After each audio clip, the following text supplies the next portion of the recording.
Primer domingo después de la fiesta de la Epifanía, el bautismo de nuestro Señor, y vamos a comenzar con nuestra liturgia en la oración de la mañana.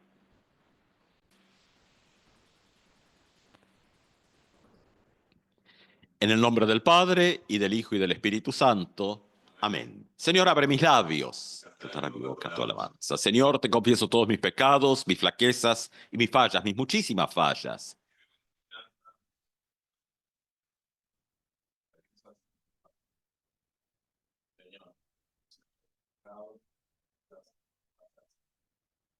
Vive con confianza. Dios ha perdonado todos tus pecados, tus flaquezas y tus fallas.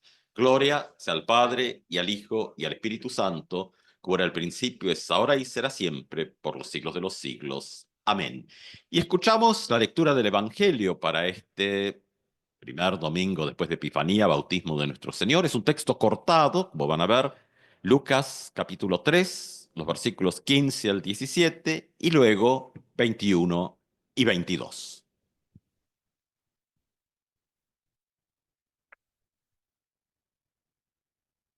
Como el pueblo estaba a la expectativa y a todos se preguntaban si Juan no sería el Mesías, él tomó la palabra y les dijo a todos: yo los bautizo con agua, pero viene uno que es más poderoso que yo, y yo ni siquiera soy digno de desatar la correa de sus sandalias. Él los bautizará en el Espíritu Santo y en el fuego. Tiene en su mano la horquilla para limpiar su era y recoger el trigo en su granero, pero consumirá la paja en el fuego inextendible. Todo el pueblo se hacía bautizar, y también fue bautizado Jesús. Y mientras estaba orando, se abrió el cielo, y el Espíritu Santo descendió sobre él en forma corporal, como una paloma. Se oyó entonces una voz del cielo: tú eres mi hijo, mi muy querido hijo, en quien tengo puesta toda mi predilección. Es palabra inspirada. Te alabamos, Señor. Gracias, paz a ustedes, de Dios nuestro Padre, de su Hijo Jesucristo. Amén. Bueno, estamos leyendo el texto de la tradición de Lucas, porque bueno, ya como mencionábamos al comienzo, ahí antes de escuchar el preludio, que es el texto que de alguna manera es nuestro texto rector, texto guía para este año litúrgico. Entonces, bueno, es también el texto que hoy el leccionario, esta lista de textos para la prédica nos trae. Claro, cuando construimos un poco nuestras ideas con los temas que hacen a la fe y a su expresión, por decirlo de alguna manera, em, claro, lo hacemos con una cantidad de textos bíblicos. Entonces, claro, estaríamos leyendo eh, ahora Lucas, pero en nuestra cabeza posiblemente están los otros textos dando vueltas. Marcos, Mateo, Juan. Y los relatos no son exactamente iguales. Eso le da la frescura de cada autor, pero también abre un abanico a veces complejo de cosas. Y ahí es donde, bueno, también ya mencionábamos el domingo pasado, porque aunque el ciclo litúrgico no está acomodado al año calendario, pero bueno, más o menos algunas cosas van transcurriendo y decíamos, bueno, el 2025, este año, son los 1700 años del concilio de Nicea. Y bueno, eso va a ser un tema presente en nuestro año también, con un montón de preguntas y tal vez repaso de cosas. Y cuando abordamos el tema del bautismo de Jesús, bueno, también nos lleva esto a por lo menos pensar un poco en el bautismo en general, el bautismo, los bautismos, porque bueno, uno mira después dentro de esta familia grande y compleja de la tradición cristiana, que bueno, hay muchas cosas en común, pero no todos y todas las miran de la misma manera. Y después hay otras que después, bueno, ni siquiera están en común. Esta cuestión de cuánto y hasta dónde y cuánto después no y el dónde no. Es decir, de alguna manera decir, bueno, ¿cuál es el fuelle de todo esto? Y dónde las cosas terminan siendo totalmente contradictorias. El Concilio de Nicea en 325, leyéndolo desde justamente la construcción de la fe, digámoslo, porque cuando uno usa la palabra teología, que suena muy sesuda, finalmente es cómo entendemos y expresamos la fe. Es eso. Entonces, bueno, ¿qué es lo que queda dentro? ¿Qué es lo que queda más a los bordes? ¿Qué es lo que queda afuera? Y aquí es donde el bautismo, y uno podría preguntarse, bueno, eh, ¿cuántos elementos tiene vinculados? ¿Sí? Y cuántos otros de pronto están ahí como medio colgados, pero no serían tan esenciales. Discusiones alrededor de, no sé, la cantidad de agua. Bueno, para algunos es muy importante. Para aquellos que tienen una relación de fe de tipo de grado, así, de cantidad, bueno, la cantidad de agua es importante. Sí, y está bien, es un modelo. Eh, Particularmente en tradiciones más de, digamos, de eje más tradicional, digamos así, eh, la cantidad de agua no era un criterio fundamental para eso.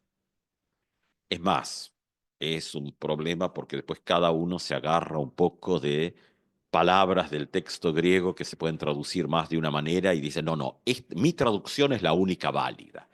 Y bueno, más o menos. Uno puede decir, sí, nos quedamos con esta, pero tampoco podemos negar automáticamente todas las otras. Es decir, bueno, lo propio está por acá.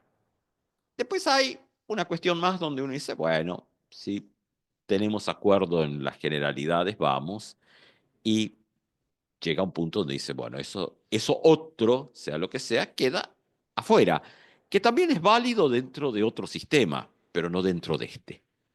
Bueno, ahí estamos con estas preguntas, porque Jesús, y ahora para ir a nuestro texto, entonces vamos a ver cómo de alguna manera el concilio de Nicea, que estableció, no es exactamente el texto que tenemos del credo niceno que figura aquí, la tradición, el libro rojo que marca las tradiciones, porque el credo niceno, o sea, del concilio de Nicea, tiene una pequeña diferencia con este que usamos en la liturgia. Bah, acá no, porque hacemos la oración de la mañana, no hacemos el culto mayor, pero si hiciésemos el culto mayor, tendríamos también el credo. Todo un tema, porque estaba en una reunión hace unos meses atrás donde justamente hubo algunos comentarios entre colegas de la gente que en los CP dice, bueno, pero el credo no lo queremos. Entonces estaba medio preocupados con esto. Y él dice, bueno, claro, ¿cómo van a querer el credo si la iglesia ha enseñado cosas que van en el camino contrario al propio credo? Es lógico que la gente no lo va a querer después. Bueno, esas cosas que pasan, es decir, uno empieza a decir, bueno, no, pero eso que dice no es así porque es solo una cuestión histórica, que esto, que lo otro, pero la gente dice, entonces, ¿para qué lo quiero? Y después la gente dice, ah, no, pero era importante. Bueno, pónganse de acuerdo, claro, porque el problema está cuando el no quiero usar la palabra liderazgo porque es una palabra que tiene una carga por ahí como de cierta estructuración que posiblemente no es la que debería tener. Pero, digámoslo así, aquellas y aquellos que a través de algún camino la comunidad ha reconocido un llamado y un ministerio, porque bueno, el llamado en nuestras tradiciones proviene de Dios, pero tiene que haber una comunidad donde también habla el Espíritu Santo, pero hay que tener cuidado con eso siempre, donde esto también, de un modo u otro, se regula. Entonces, bueno, uno tiene las dos cosas. Uno tiene, por un lado, tiene la parte que hace a lo que tiene que ver con llamado y vocación, que viene de parte de Dios. Eso viene de parte de Dios. Ahora, después, en el régimen de todos los días, la vida cotidiana, todo esto, lo que tenemos es una comunidad que dentro de ciertas normas, porque ahí está el problema muchas veces, que las cosas se vuelven absolutamente arbitrarias. Porque eso es un poco la tensión que vamos a navegar con el texto bíblico de hoy, donde las cuestiones están en las generalidades de acuerdos y donde aparece lo arbitrario, que es inevitable, porque por un lado uno tiene algunas definiciones que surgen del propio texto bíblico, pero por otro lado también la experiencia de fe es una cuestión personal. El problema es cuando esto es una cosa de extremos y no puntos de encuentro, donde estas cosas se encuentran, se regulan y conversan. Entonces tenemos donde, por un lado, nuestra posición, digamos, personal de mi experiencia de fe termina siendo el criterio rector. Esto estuvo muy presente, qué sé yo, fin del 1700, 1800, por ahí. La experiencia era lo importante. No es que no lo sea. El problema es cuando se convierte en el criterio. Porque cuando no hay algún elemento externo que diga, bueno, sí, pero el regulador es esto, que para la tradición del protestantismo en general es la Biblia. Después, cómo la leemos va a ser un tema de conversación, pero el texto bíblico sigue siendo la norma por sobre toda norma, con la cual se juzgan todas las doctrinas. Y ahí es donde esto empieza a tener problemas cuando también uno dice, ah, entonces este versículo dice tal cosa, es así. No, cuidado, no se está diciendo eso. Se está diciendo la escritura como integralidad.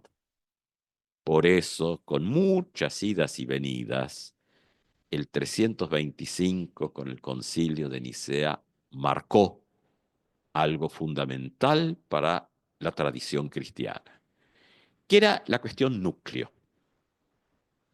que es finalmente la cuestión trinitaria, Dios Padre, Hijo y Espíritu. Es decir, claro, algunos quedaron afuera y bueno, siempre, cuando uno define algo, algo queda dentro y algo queda afuera. Y también otras lecturas dirán, bueno, pero ahí intervino el emperador, intervino el imperio. Bueno, claro, como si las cosas estuvieran en algún globo de vidrio a prueba de todo. Finalmente los seres humanos somos seres de materia, no somos simplemente espíritus sueltos por ahí, sino que somos carne, hueso e historia. Es decir, la naturaleza también es historia y está en constante movimiento. Alguna vez se pensaba que las leyes de la naturaleza eran fijas. Bueno, hoy se sabe que no y, y nos muestra una dinámica. Entonces, bueno, todo esto, ¿y qué tiene que ver con el bautismo? Bueno, claro, nada está quieto, todo está en constante movimiento y ahí es donde entran las preguntas, desde la fe y desde la vida de todos los días. ¿Cómo estas cosas se encuentran, cómo funcionan, cómo hacen a nuestras vidas? En lo personal, en lo comunitario, en lo social, en lo grande. La tradición antigua de las liturgias, nosotros usamos la oración de la mañana, así que no. Después, bueno, hoy en día es como que las liturgias explotaron en un montón de cosas, pero la vieja tradición litúrgica tiene esa idea, no sé si se puede llegar a llamar tradición, pero concepto, tal vez es la palabra más cercana, donde hay un culto perfecto en lo alto. Es muy apocalíptico, ¿no? O sea, el texto del Apocalipsis es uno de los textos que marca mucha cuestión que tiene que ver con la liturgia. Hay muchos de los versos que están, especialmente en la parte eucarística, santo, santo, eso es apocalíptico. Eso es el texto apocalíptico traído. ¿Por qué? Porque el mismo texto del Apocalipsis, sin irnos demasiado por las ramas, solo un poquito, una de las cosas, después de la lista de mensajitos recibidos en la semana, nadie me lo dijo así tan directamente, pero no irme por las ramas parece ser un tema, eh, así como alguien que dice, bueno, si hay tanto, cuesta seguirlo. Claro, un tema a trabajar y hacerlo más corto también. No me lo dijeron así, pero bueno, son cosas. Está bien, está bueno. Gracias por los comentarios y los mensajes y también las preguntas que surgieron. No voy a poder meter todas hoy, pero habrán notado que un par ya están puestas, con un intento de algún tipo de respuesta. Solo la generalidad. ¿Qué es lo que intentan las tradiciones litúrgicas muy organizaditas, que para mucha gente le resulta incómodo y repetitivo? Lo que intenta es traer que hay un culto perfecto en el cielo. O sea, tal vez estas categorías hoy nos cuestan, pero que hay un culto perfecto arriba. ¿M? Y que entonces, al reproducirlo abajo, esto todavía es un modelo antiguo de universo de tres pisos, ¿no? O sea, arriba los cielos, acá la tierra y abajo donde la temperatura está más alta. Bueno, ¿qué es lo que intenta esto? Decir, lo perfecto de arriba se regula abajo a través de ciertas prácticas. Por eso, toda una tradición antigua del medioevo de tener monasterios en todo el mundo conocido, claro, todavía esto de que esto era medio, no perfectamente redondo, pero más o menos redondo y todo, eh, fue apareciendo después, pero por lo menos en el mundo conocido, donde salía el sol y se ponía el sol, eh, sí, posiblemente para mucha de esta gente el mundo era bastante chato, bah, para muchos hoy también. Pero bueno, más allá de que ciertas observaciones astronómicas dirían tal vez otra cosa, pero bueno, para el caso era que desde que sale el sol hasta donde se pone, pero el sol siempre está en algún lugar, eso estaba en su pensamiento. Entonces las horas litúrgicas, que haya una comunidad que ora y reza, sostiene el mundo. Sí, porque da la vuelta. Y la oración sostiene al mundo. Y mientras... esto tal vez si van a leer el texto bíblico van a decir, bueno, por ahí, ¿no? Pero en el pensamiento era, mientras hay oración, que es una forma también de anuncio y de conversación con Dios y de todas estas cosas, el mundo tiene esperanza y se sostiene, porque regula. A pesar de que lo humano tiende a romper esa unidad, a quebrar eso, o no poder ajustarse a eso, estos modelos lo que hacían era, bueno, al menos las comunidades monásticas, mujeres, varones, con su oración sostienen. Y la comunidad más grande, la comunidad de todo, bueno, los domingos también participa de eso. Claro, participa y se regula. Ahora, ¿regula con respecto a qué? Ahí es donde está el problema, o la virtud. Nicea 3:25, para poder ir a nuestro texto del bautismo de Jesús, porque finalmente la cuestión de Dios Trino, Padre, Hijo y Espíritu, tiene que ver con el bautismo, porque viene de las fórmulas bautismales antiguas. Uno podría navegar por San Pablo y Pablo por ahí tiene, no es la fórmula mateana clásica, como va cerrando San Mateo el Evangelio, id y bautizad, id hacia discípulos, bautizando, enseñando, así como va cerrando un poco la cuestión mateana en la cuestión trinitaria. Y algunos dirán, bueno, pero eso es un agregado posterior o no, pero bueno, para el caso el texto canónico que tenemos es eso. ¿Contradice? No. ¿Aporta? Sí. Porque una de las cuestiones que trajo el concilio, tal vez trajo muchísimas y muchos problemas también, como todo, pero fue tal vez dos cosas que van a servir ahora que vamos a mirar un poquito el bautismo de Jesús, tratando de no pasarnos. Yo dije, bueno, vamos a tratar de que nos pase la aguja para el otro lado del cuadrante, como siempre ocurre. Dos cosas que trae el concilio en el 325, que claro, el emperador es quien también necesita regular, porque tiene también sus problemas, todo el mundo tiene problemas siempre, también los emperadores. Eh, a veces es bueno que los tengan, porque si no las cosas fácilmente se acomodan demasiado a modelos que por ahí no son los más saludables para la gente en general. Hay, por un lado, el concilio dijo, esto es lo que creemos. Algunos muy felices, otros no. Después vamos a ver quiénes quedan afuera, quiénes quedan adentro. No es para hoy, porque si no, no vamos a meter todo junto. Eh, Quedar afuera en la época es mucho más complicado que quedar afuera ahora, en lo religioso.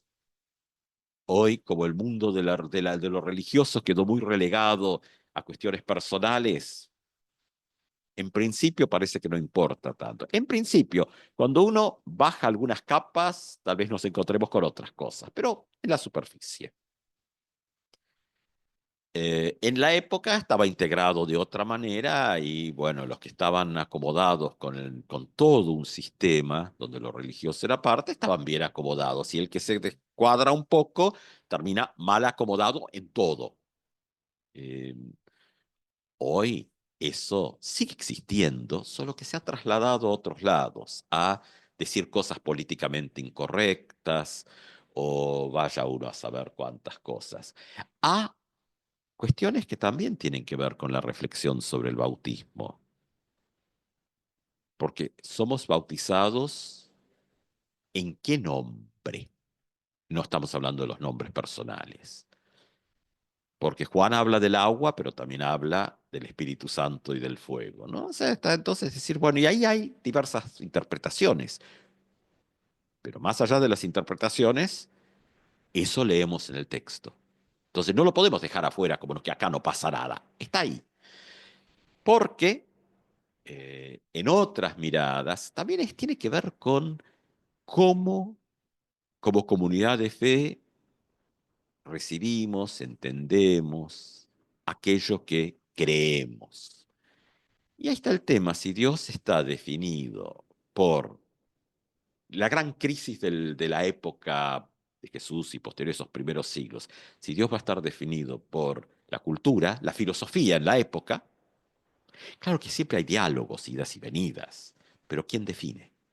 O si va a ser definido por la tradición bíblica. Y ahí uno puede entrar en el debate sobre la inerrancia o no del texto, no es tan importante acá ahora. Pero para la fe de Israel, lo sagrado, Dios y el liberador de la esclavitud en Egipto, el Dios de la liberación, estaba conectado ahí, no era otra cosa. No era la mirada simplemente, o sea, complejamente, de la deidad griega, que es, bueno, está ahí. No. Dios está involucrado con la historia de la gente, digámoslo así. Como que no es una entidad que fríamente mira de afuera, sino que está involucrada la divinidad en esto. Por eso la creación, y aquí nos acercamos al bautismo, porque, bueno, en la liturgia, en las tradiciones litúrgicas, el agua del bautismo y las aguas primordiales de Génesis 1:1 y siguientes están ligados, ¿no? Todas las aguas, el agua, de alguna manera. Y ahí, bueno, aquellos que les gusta, San Ambrosio, la mistagógica y todo eso, bueno, eso es algo que recorre y navega por el texto como aguas que fluye. Los ríos de agua viva, la palabra, todo esto, está todo ligado como construcción de símbolos, de elementos. Entonces, ese Dios creador que aparece el credo en seno, ¿no? Es justamente el credo, es ese Dios también que tiene que ver con aquello en lo cual somos bautizadas y bautizados. Y Jesús forma parte de eso. Lucas, con algunas picardías, cuando habrán escuchado, porque habrán notado que en Lucas en ningún momento dice que Juan bautizó a Jesús. Esa es la picardía lucana. Porque bueno, leemos Juan, el evangelista, y en los otros está mucho más fuerte esto. Y Juan, por supuesto, es más, en la tradición juanina hay hasta un diálogo ahí, que Juan dice, no, yo debo ser bautizado por vos, ¿no? Y Jesús finalmente lo sabe y dice, hagamos como está dicho que debe ser, ¿no? O sea, como que hay algo más allá. Lucas usa la picardía de que Jesús es bautizado junto con el pueblo y pone un elemento muy fuerte, es más, si habrán puesto un poquito de atención ahí a la lectura del texto, arranca con el tema de Laos, pueblo. El pueblo se hace la pregunta si Juan no será acaso el Mesías, el Cristo. Y ya me estoy pasando de la aguja. En esto nos ubica el evento del bautismo en una cuestión que a nosotros nos cuesta un poquito porque lo hemos reducido a algo muy personal, hemos perdido por ahí esta visión integral. A veces hablamos de lo comunitario, entonces ahí dice, bueno, no, el bautismo tiene que hacerse en el culto público. Bueno, eso en, en la historia del cristianismo ha sido un péndulo que va y viene de acá para allá y no hace al bautismo ni la cantidad de agua, ni el momento, ni no. Bueno, ¿qué es lo que hace entonces al bautismo? Porque entonces está la otra pregunta. Bueno, la fe trinitaria es central en esto. Más allá de lo que el concilio podía hacer históricamente, que tenía algunas cosas. Era decir, bueno, qué está dentro y qué está afuera, y le ponía los puntos a los obispos. No era que el que llegaba obispo de ahora decía, de ahora en más se predica lo que yo interpreto. No, es esto. O sea, la arbitrariedad se la manda para atrás. Nunca se la saca del todo, siempre hay una cuota, pero controlable, porque hay un referente externo que es una interpretación de una lectura integral del texto bíblico, no basado en el versiculito que a cada uno le gusta. A mí también hay algunos versículos que me gustan más que otros. Claro, a todos nos pasa. Es más, por ahí tenemos en el corazón algunos versículos muy guardados y otros que los hemos puesto lo más lejos posible. El problema es que es todo parte de la escritura. Si es para nosotros y nosotras hoy, bueno, eso habría que ver. Pero siempre en nuestros corazoncitos tenemos cosas más cercanas y otras no tanto. Entonces, una de las cosas que trajo el concilio era la fe cristiana es uno y trino simultáneamente.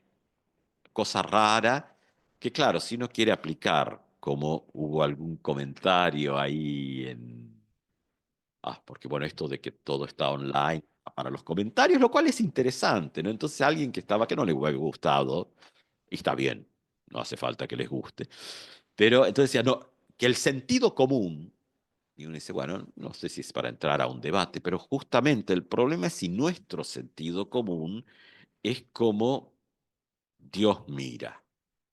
Y bueno, uno al menos tiene que dejar la pregunta. Me animaré a decir que mi sentido común no necesariamente coincide con el de Dios. Si me lo dejaran a mí, bueno, menos mal que no. Menos mal que existe el concilio, menos mal que existen las leyes que más o menos regulan la cosa.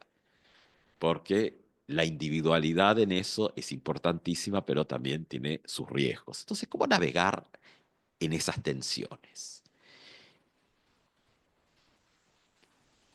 Ahí el concilio trae otro elemento. Por un lado, le ponía tope a los obispos en donde ya no podían enseñar lo que se les venía a la cabeza o su propia locura de interpretación personal, cosa de lo cual a veces también los protestantes tenemos el riesgo de caer cuando, por ejemplo, el mismo Lutero habla de la interpretación libre de la Biblia, no es lo que cada uno le parece. Es que la interpretación no está atado a algunos que tienen el poder, es eso. Por eso cuando Lutero dice que el campesino con la Biblia en la mano tiene más razón que los concilios, no está diciendo que porque el campesino tiene en la mano la Biblia como si fuese una piedra cualquiera, tiene razón. No, es cuando coincide su pensamiento con el pensamiento de la enseñanza bíblica. Eso está diciendo. Y no la manipula. Claro, ahí está. Ahora, si yo lo agarro y digo, no, porque total, yo vengo y digo esto, porque tengo la Biblia en la mano, y bueno, tiene que coincidir, si no, lamentablemente, no deja de ser opinionología.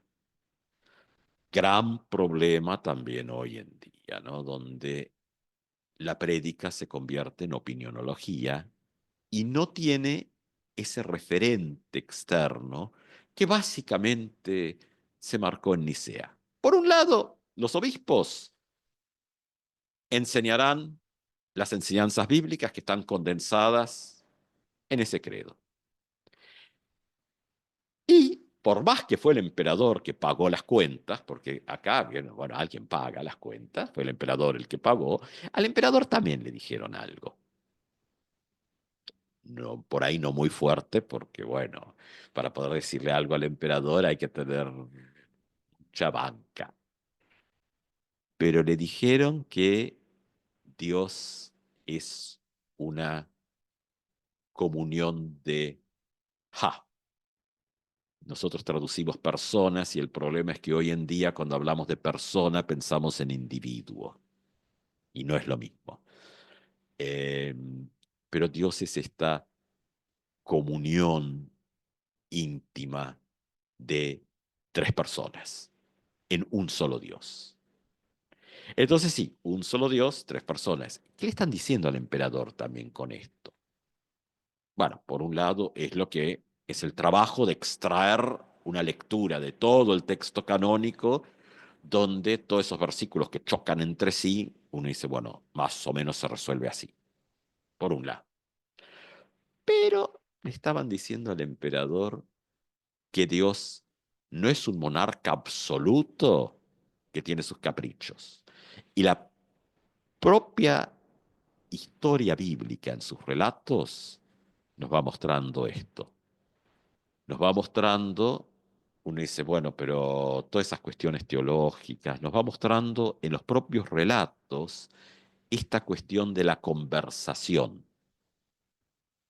Es decir, recordarán, y no vamos a meternos ahora porque nos pasamos de la aguja, o sea, la aguja pasó al otro lado del cuadrante, pero bueno, recordarán el final ahí después del diluvio, ¿no? Que Dios, el texto bíblico se puede traducir, Dios se arrepintió de lo hecho.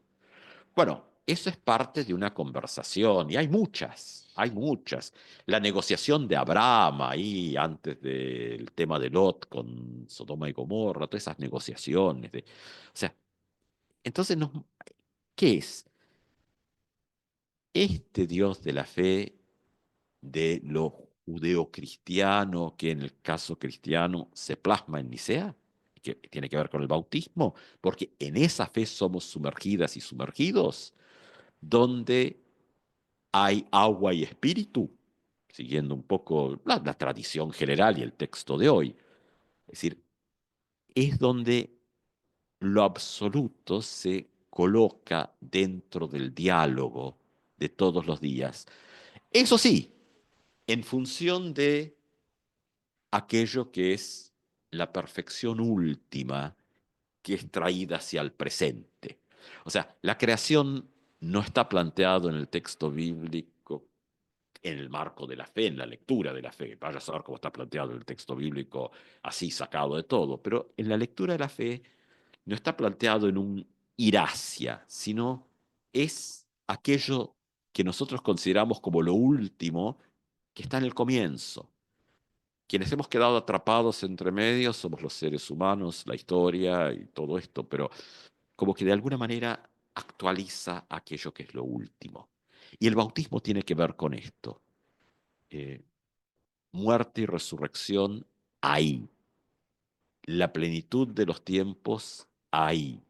La conexión de la fe entre la vida de todos los días y aquello que es la promesa de lo último que se actualiza en Cristo. El centro de todo siempre es Jesucristo, el único Señor. Bueno, esto también abre, pero no para hoy, una cantidad de temas. Y ahí es donde Jesús también participa del evento. Así lo ha puesto Lucas. No está Juan. Si estuviésemos leyendo los otros evangelios, sí, estaríamos diciendo tal vez algunas otras cosas que en este no está. Pero lo que no perdemos es justamente esta cuestión de agua y espíritu, que es lo que también el concilio manejaba. Cómo poder manejar lo cotidiano y lo eterno. Porque, ¿qué es lo que nos pasa? Y aquí vamos cerrando. O nos quedamos en un bautismo de agua, que tiene que ver con la vida de todos los días, o nos quedamos en un bautismo del Espíritu, que es encerrar nuestra fe desprendida del agua, que tiene que ver con la vida cotidiana. Y terminamos como, en la tradición luterana especialmente, ¿no? El pietismo, que tuvo sus razones de ser y las tiene, pero lo que hace es encerrar la fe en una burbuja. Es como una casa que adentro la fe pietista es correcta, no está mal. Es más, no la voy a criticar porque es donde uno ha sido criado. Pero ¿qué es lo que hace? Para que nada se contamine, cierra puertas y ventanas, no solo con burletes, sino que aparte le mete silicona. Y después queda ahí adentro, llena de hongos, mustia, ahogada, y termina siendo una porquería. No porque esté mal, sino porque le falta ventilación. Pierde el agua de vida, ¿no? Y si estuviésemos leyendo el Evangelio según San Juan, tendríamos cantidad de imágenes. ¿Qué es lo que trae la vida? Porque justamente, ¿dónde sopla el Espíritu? Donde tiene lugar para soplar, no en burbujas cerradas. Y justamente Lutero es uno que va a decir que el bautismo y no trae el Espíritu por fuera, Lutero, sino que dice, lo trae con el agua, uniéndolo con el Génesis, ese relato bíblico, y trayéndolo con la vida. No podemos despegar el Padre nuestro que estás en los cielos del pan cotidiano. Es decir, cuando hacemos la oración del Padre nuestro, no podemos despegar los pedazos. Si no tenemos una mirada del pan cotidiano para todos y para todas, no hay conexión con el Padre nuestro que estás en los cielos. Nos hemos quedado con un ídolo. Esto es Lutero también. Lutero dice que aquello que tengamos en nuestro corazón, en nuestra fe, en nuestro corazón, si está bien enfocado, estará en el Dios verdadero. Y si está mal enfocado, estará en un ídolo. Dice eso nomás. Ahora, ¿dónde está? Está en las conexiones. Por eso, no tenemos un bautismo solo de agua. No tenemos un bautismo solo de espíritu. Es una unidad. Algunas tradiciones lo han no separado necesariamente, sino puesto en dos momentos.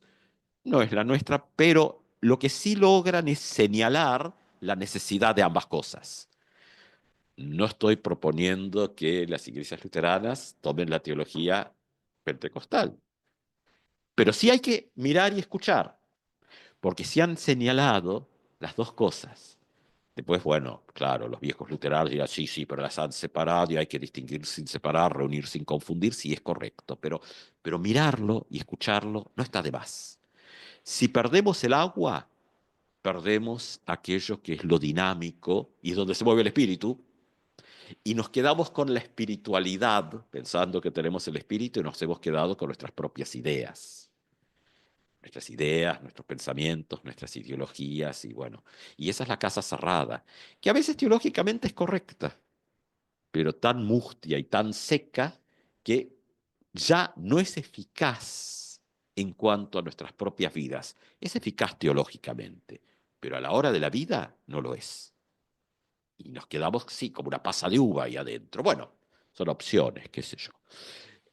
Jesús es bautizado junto con todo el pueblo, o sea, participa del evento, de esa búsqueda que tiene la gente con agua, espíritu, que conecta con la creación, que conecta con el fin de los tiempos y hace que todas las, entre comillas, realidades últimas que anhelamos se actualicen en la vida de hoy, a través de cuestión del concilio también. Esto ha sido creado en Cristo, para todos los tiempos en los cuales somos todos y todas incluidos e incluidas. Que así sea.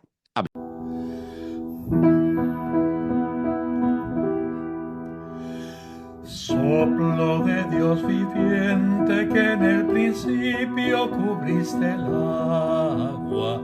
Soplo de Dios viviente que fecundaste la creación.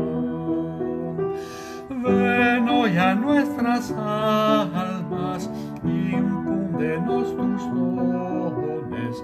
Soplo de Dios viviente, oh Santo Espíritu del Señor. Soplo de Dios viviente, por quien el Hijo se hizo hombre. Soplo de Dios viviente, que renovaste la creación. Ven hoy a nuestras almas, infúndenos tus dones. Soplo de Dios viviente, oh Santo Espíritu del Señor. Soplo de Dios viviente, por quien nacemos en el bautismo. Soplo de Dios viviente, que consagraste la creación. Ven hoy a nuestras almas, infúndenos tus dones. Soplo de Dios viviente, oh Santo